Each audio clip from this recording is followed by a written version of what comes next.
Hello, and welcome back to Weekly Gaming News 10 in 10.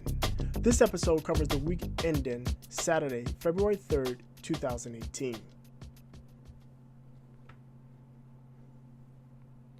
The PlayStation Plus games for February have been announced.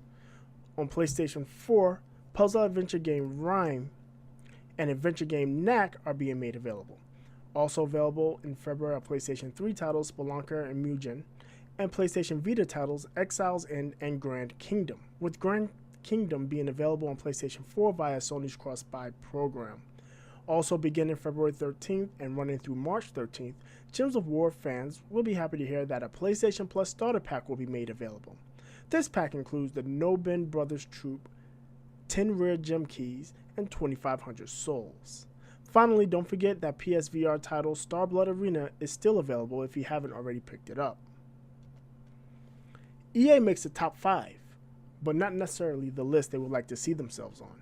In a poll listing America's most hated companies, EA came in at number 5, beating out companies such as Wells Fargo, who scam millions with unauthorized bank accounts and fees, Uber, everyone's least favorite ISP Comcast, and the airline that beats its passengers, United. It's not surprising as EA has had several missteps, including the Star Wars Battlefront 2 loot box debacle. EA is the only game-related company on this list. The Mario movie has been confirmed, being co-produced with Despicable Me Studio Illumination. Everyone's favorite retired plumber will be hitting the big screen for a second time.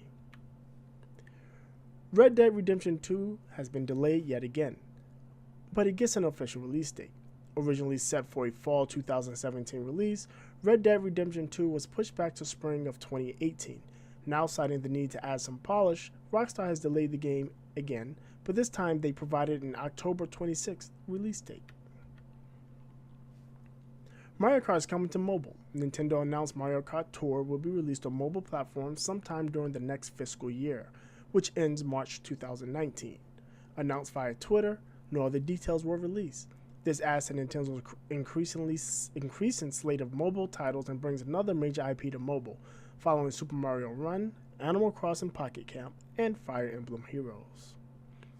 Bungie is trying to woo back veteran Destiny players. This past week, Bungie released a roadmap of the next 3 major updates, which covers Destiny through May of this year. In it, they are promising features the community has been asking for, and to be honest, many that should have been included at release. Bungie also made sure that these updates would be available to all players, regardless of owning the most recent DLC. Some of the features include public chat on PC, 6 vs 6 PvP, and private matches. Good to see some communication and some much needed changes, but it may be too little, too late.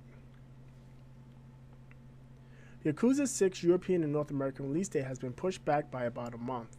Originally slated for release on March 20th, 17th. Sega did not provide any details on how the game was being delayed. どういうことだはるかカムロ町にいたのか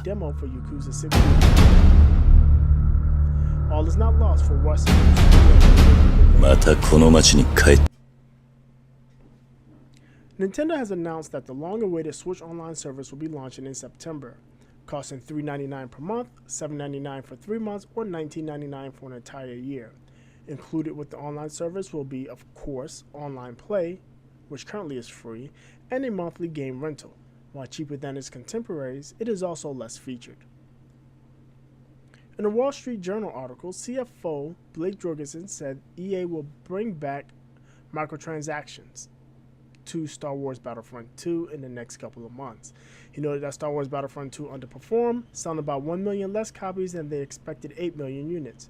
Jorgensen did not specify what, if any, changes were made, and he did not specify a date, only stating that microtransactions will return when we think it's ready. Nintendo released its latest earnings report, and in it they noted the number of Switches they sold as of December 31st.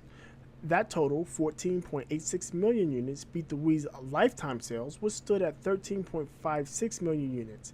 It took the Switch all of 10 months to surpass the number of sales the Wii U had in 5 years. This number is truly impressive impressive when you factor in constraints due to limited availability of parts early on and the fact that Nintendo themselves only predicted 10 million sales in the first year. They beat that number by 48% in 10 months. That will do it for this week's episode. But before I go, I would like to mention our sponsor, the New Challengers. If you love fighting games but not losing, the New Challengers is the place for you. Supporting Dragon Ball FighterZ, Street Fighter V, Marvel vs. Capcom Infinite, Injustice 2, and Tekken 7, the New Challengers offer one-on-one coaching, replay critiques, fight nights, and much more. Get good with the New Challengers.